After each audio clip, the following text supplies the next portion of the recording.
غسل کرنے سے پہلے وضو کرنا یہ ضروری ہے۔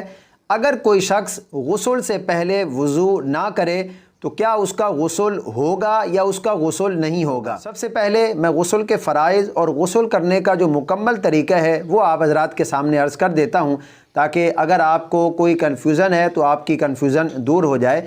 یاد رکھیں، غسل میں 3 فرائض ہیں۔ نمبر 1 پر کلی کرنا، حلق کی جڑ تک پانی پہنچانا۔ نمبر 2 پر ناک کی نرم ہڈی تک پانی چڑھانا، اور نمبر 3 پر سر سے لے کر پاؤں تک ایک مرتبہ اپنے پورے بدن پر پانی بہانا، اس طرح کہ جسم کا کوئی بھی حصہ ایک بال کے برابر بھی خشک نہ رہے۔ یہ غسل کے 3 فرائض ہیں۔ اب غسل کرنے کا سنت طریقہ کیا ہے؟ دیکھیں، غسل کرنے کا سنت طریقہ یہ ہے کہ سب سے پہلے آپ استنجا کریں۔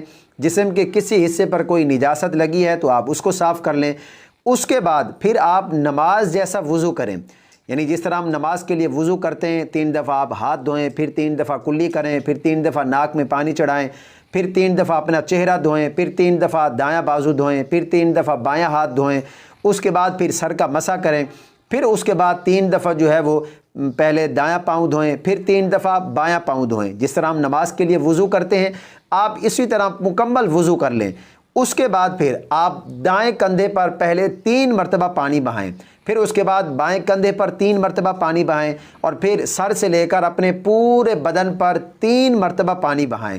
یہ غسل کرنے کا صحیح اور سنت طریقہ ہے۔ اب رہا یہ سوال کہ اگر کوئی شخص غسل سے پہلے وضو نہیں کرتا تو کیا اس کا غسل ہوگا یا نہیں ہوگا؟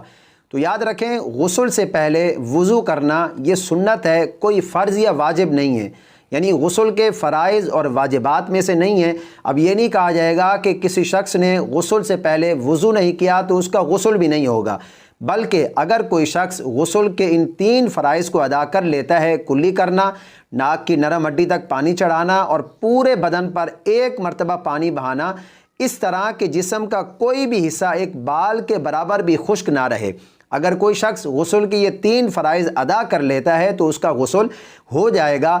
غسل سے پہلے وضو کرنا یہ کوئی ضروری نہیں۔ امید ہے کہ یہ مسئلہ آپ کی سمجھ میں آ گیا۔ یہ اپنی خاص دعاؤں میں ضرور یاد رکھیں۔ اللہ پاک ہم سب کو عمل کی توفیق عطا فرمائے۔